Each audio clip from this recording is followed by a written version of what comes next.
Մեզ է միացել թուրքագետ Ռուբեն Մելքոնյանը, բարև ձեզ, հարգելի Ռուբեն։ Էրդողանի Նախիջևանյան հայտարարություններից ինչ հետևություն կարելի անել։ Կարելի անել այն հետևությունը, որ թուրքական քաղաքականությունը մոտ 1 դարյա իր օրինաչափ հունով ընթանում է առաջ, իսկ այդ քաղաքականության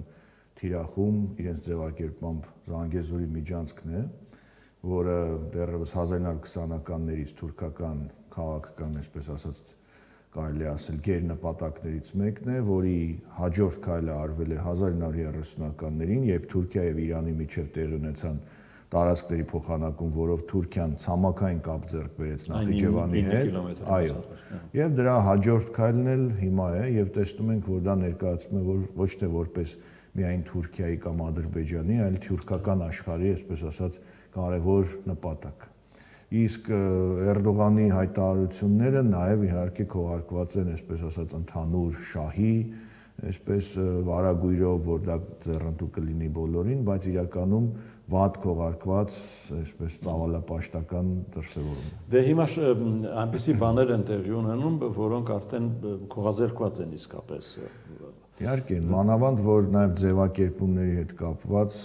իրենք փաստորեն կարողացել են գոնե իրենց խոսույթի միջոցով այդ տերմինը, Զանգեզուրի միջանցք տերմինը դարձնել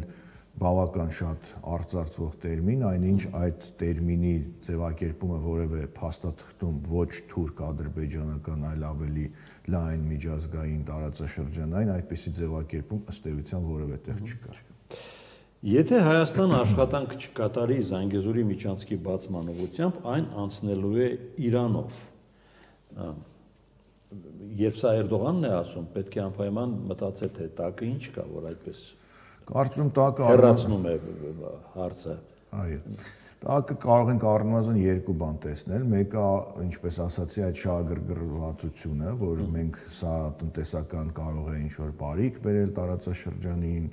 նաև այլ երկրներին, առաջին հերթին Հայաստանին, այսինքն սա ոչ թե Հայաստանի սուվերեն տարածքի հանդեպ ագրեսիա է փափուկ ուժի միջոցով, այլ սա Հայաստանին հրավեր է իբրև թե կոմունիկացիոն տնտեսական լայն, այսպես ասպարեզ, որից կարող է շահեր լինել նաև Հայաստանի համար, եւ երկրորդը մենք կարող ենք տեսնել թուրք-իրանական ոչ բացահայտ բանակցությունների ինչ որ դրսևորումներ կամ արձագանքներ, որ այնուամենայնիվ երևի Իրանի համար այդ կարմիր գիծ կոչվածը արդիական է եղել թուրք-իրանական բանակցություններում եւ Իրանը առաջարկել է ճանապարհ ոչ թե Զանգեզուրով, Մեղրիով եւ այլ տարածքներով, այլ Իրանով, որը շատ տրամաբանական է, այսինքն եթե գերնպատակը Թուրքիա եւ Ադրբեջան իրոք ճանապարհն է, այլ ոչ թե Հայաստանի Չէ, այստեղ տարբերությունը Էրդողանը օգտագործում է միջանցք տերմինը, Ալիևը օգտագործում է միջանցք տերմինը։ Միջանցք, այո։ Իրանը համաձայնել է միջանցք, Ես չեմ կարծում։ Չէ, կհամաձայնի միջանցք, բայց Ես չեմ կարծում, որ Իրանը կհամաձայնվի միջանցք, կհամաձայնվի ճանապարհ։ Ինչով է շահագրգռել։ Ես ենթադրում եմ, որ համոզում են Իրանին, չէ՞։ Ես ենթադրում եմ, որ փողզիջում է սա, որ եթե Իրանի կարմիր գիծը սա է, ուրեմն փորձեն ճանապարհը այնուամենայնիվ անցկացնել, իրենց երազած ճանապարհից կիլոմետրերով հեռու, այն Դե ոչ շատ հեռու, հիմա։ Այո։ Կիլոմետրերով, ասելով մի քանի կիլոմետր հեռու, այն ենթադրում եմ հեռար նպատակով, որ հաջորդ քայլում, երբ որ Իրանի համար միգուցե այդքան էլ կարմիր չլինի գիծը, ելի իրենց նպատակը վերակենդանացնեն, եթե իհարկե այդ ընթացքում չկարողանան հասնել գերնպատակին, այսինքն հաղթահարեն Իրանի այսպես զսպող որոշակի քայլերը եւ կարողանան հասնել։ Ես ճիշտ ասած այդ նրանց ռազմական ռետորիկան Ադրբեջանի, Թուրքիայի եւ նաեւ վերլուծաբանների թուրք-ադրբեջանական ամբողջ թուրքական մեդիայի այսպես որը ողողված է Զանգեզուրի նպատակներով եւ այլն, ես կեսը կհամարեմ իրոք սպառնալիք ռազմական, կեսն էլ կհամարեմ հոգեբանական ճնշման մեթոդ, որովհետեւ այդքան ինտենսիվ։ Դե Արցախի վրա էլ այդ կուտակումները համարում ենք հոգեբանական ճնշում, բայց դուրս եկավ իրական հարձակում։ Դրա համար ես ասում եմ 50%-ով հոգեբանական ճնշում, 50%-ով ագրեսիա, ինչու, որովհետև Թուրքիան իհարկե ագրեսիայի պատրաստ եւ ագրեսիայի միտված երկիր է Թուրքիան եւ Ադրբեջան, բայց երբեմն այդ ագրեսիան իրականացնելու այսպես հնարավորություններն են քչում։ Ես կարծում եմ, որ պահված է որպես դամոնկլյան սուր այդ ագրեսիայի հավանականությունը, որ իրադարձությունների փոփոխության պարագայում կարող է կյանքի կոչվել։ Ամեն դեպքում դա սպառնալիք է կլինի հոգեբանական թե ռազմական, այնուամենայնիվ սպառնալիք է։ Անկամ եթե ակնարկում է, որ մենք կգնանք Իրանով հակառակ դեպքում։ Իհարկե, դա ես կարծում եմ ժամանակավոր այսպես դադար է կամ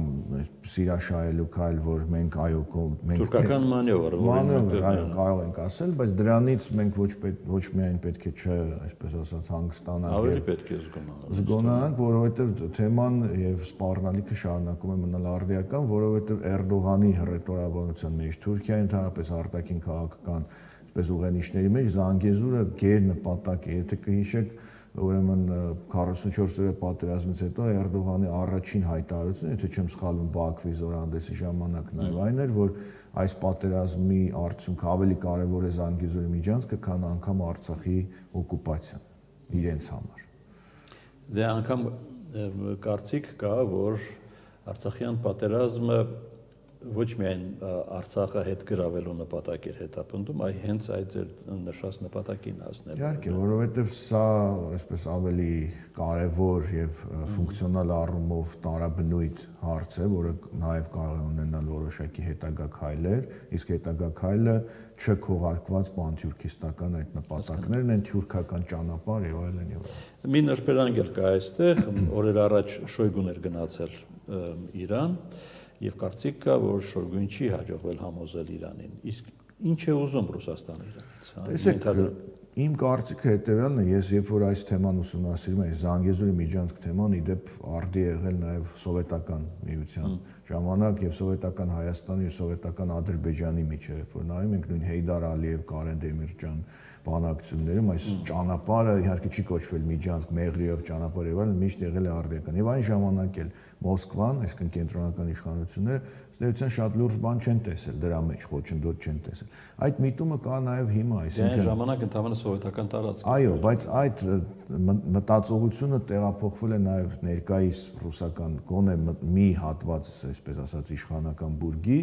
որ ճանապարհը կարող են իրենք վերահսկել, մուտքը, ելքը եւ այլն, եւ իրենց համար այնքան կարմիր գիծ չէ, ինչքան Իրանի համար։ Այսինքն մենք կարող ենք ասել, որ Հայաստանի համար այդ կարևոր խնդիրը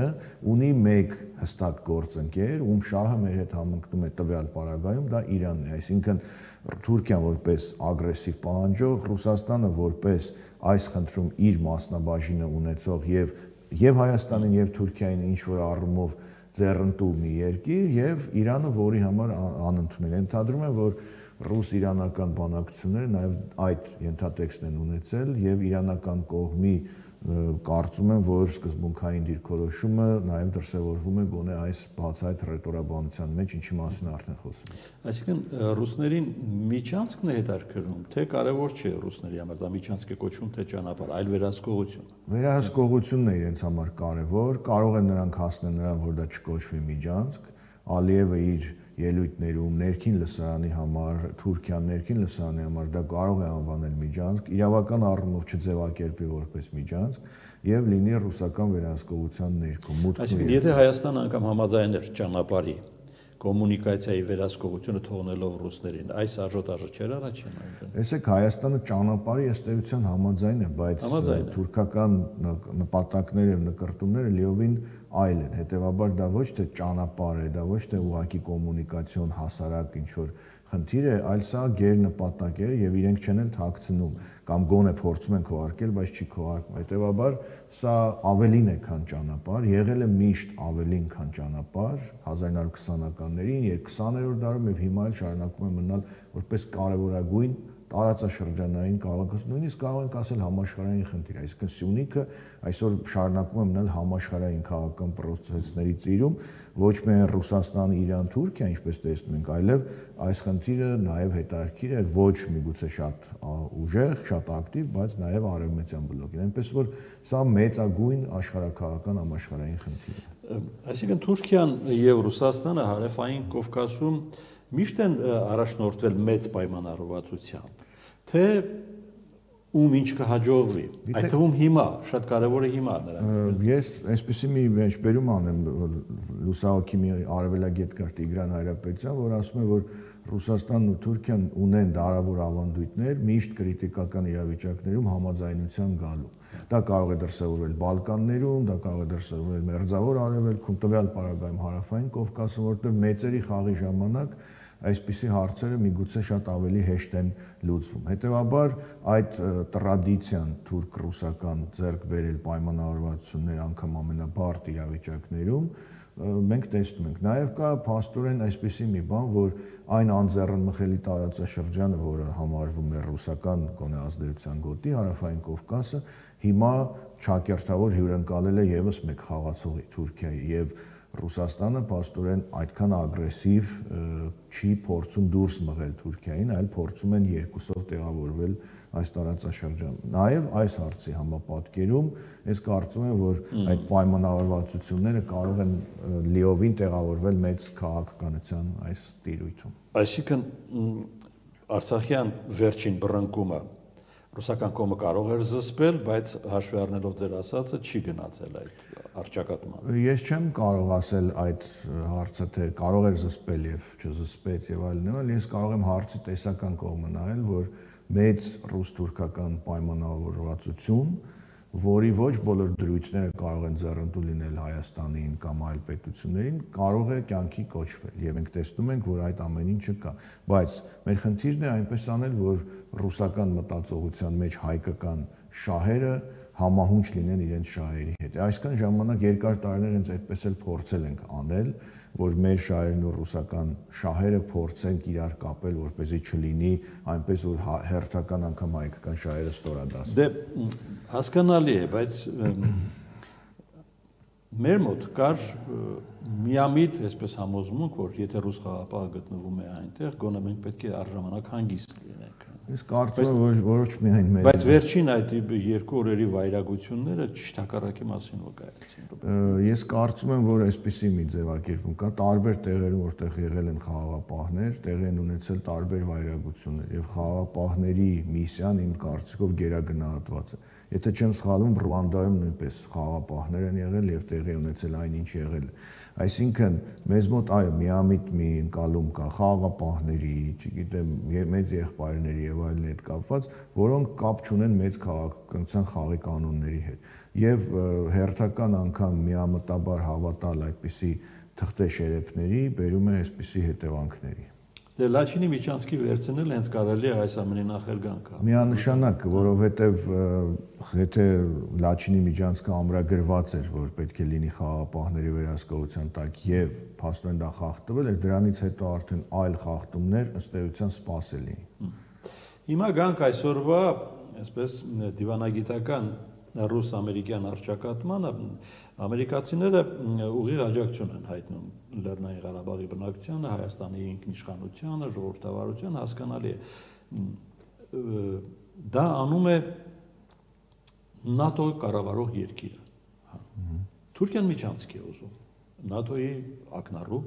ներկայացիչը։ Նրանց ներսում այդ հարցը կարող է այդպես կնճռոտել մնալ, թե ունեն խորքային ինչ-որ պայմանավորվածություն, ով ինչ է ասում, ով ինչ է անում, չէ՞։ Սա էլ է մեզ համար ծուղակ, չէ՞, Ռուբեն։ Միանշանակ։ Ես կարծում եմ շարունակելով միամիտ լինելու կամ միամտաբար հավատալու թեման, կարող ենք ասել, որ հայ ժողովուրդը երևի թե մեծ քաղաքականության մեջ ընկալվում է որպես բանավոր հայտարարություններ շատ սիրող ժողովուրդ եւ դրա հետևանքով մենք կարող ենք ունենալ Վիլսոնյան քարտեզ, բայց դրանից մեկ ամիս հետո Գյումրին գրավեն թուրքական զորքերը։ Մենք կարող ենք ունենալ տարատեսակ կոչեր հայտարարություններ, բայց Արցախում սովամահություն լինի եւ այլն։ Հիմա ես կարծում եմ հերթական նման արարն է, որ ՆԱՏՕ-ի ՆԱՏՕ-ական դաշնակիցները, Թուրքիան, որը Արցախյան պատերազմի գլխավոր մասնակիցներից մեկն է, ուրեմն եւ ՆԱՏՕ-ական այլ պետությունները թվում է թե անում են տարբեր հայտարարություններ, բայց բաժանումը շատ հստակ է։ Ամերիկան, Ֆրանսիան անում են հայտարարություններ, հայերին գովերքող հայտարարություններ, չգիտեմ եւ այլն, ականջ շոյող հայտարարություններ, Թուրքիան անում է կոնկրետ ռազմական ագրեսիա։ Ավելի կոնկրետ, հա, հիմա ԱՄՆ-ն ասում է միջազգային դիտորդներ ներգրավելու տարբերակ է քննարկում Լեռնային Իսկ ԱՄՆ-ն տեսնում է այդ արտագաղթի ծավալները, որ հերթը հասել է մինչև ուր։ Ինչի մասին է խոսքը։ Ամեն օր կրկնապատկվում է։ Այո, ինչի մասին է խոսքը, մինչև ներգրավեն եւ այլն, Արցախում մարդիկ ամեն ժամի, ամեն րոպեի խնդիր ունեն։ Հետևաբար ես կարծում եմ, որ այդ հայտարարությունները անբարո են զուտ մարդկային ընկալման տեսանկյունից, բայց օրինաչափ են մեծ քաղաքականության տեսանկյունից, որտեղ բարոյական չափորոշիչները տեղ չունեն եւ ամերիկյան հայտարարությունները, ֆրանսիական հայտարարությունները եւ այլն ես տեղավորում եմ հենց այդ տիրույթում։ Հերթական անգամ հայ ժողովուրդը բախվում է աղետի, բայց այդ աղետը տեղի ունենում արևմուտք։ Ինչ լավ կլիներ, չէ՞ դա կարողանար ՄԱԿ-ը իրագործել այդպեսի։ Այո, բայց այդ աղետը տեղի ունենում արևմտյան գովերքումների քողի ներքո։ Հիմա հաջորդը եւ այդ հայտարարությանը պատասխանում է Ռուսաստանի արտգործնախարարությունը Պեսկովի շուրթերով, որ դա հնարավոր է Բաքվի համաձայնության դեպքում։ Հասկանալի է նա ինչ է ասում, բայց երբ Բաքվի փոխարեն դա ասում է Մոսկվան, դա մի քիչ մեզ համար տարակուսելի պետք է լինի։ Իհարկե զուտ այսպես նաև մեր խորքային ընկալումների, ռուսական տարավոր այսպես հարաբերությունների ծիրում, այո, բայց երկու հանգամանք եկեք փորձենք առանձնացնել, որ Հայաստանի, Արցախի եւ այլնի շուրջ տեղի ունենում մեծ երկու պետությունների փոխհրաձգություն, ամերիկյան եւ ռուսական փոխհրաձգություն, տարբեր, ինչպես ասում են, քաղաքական զենքերով։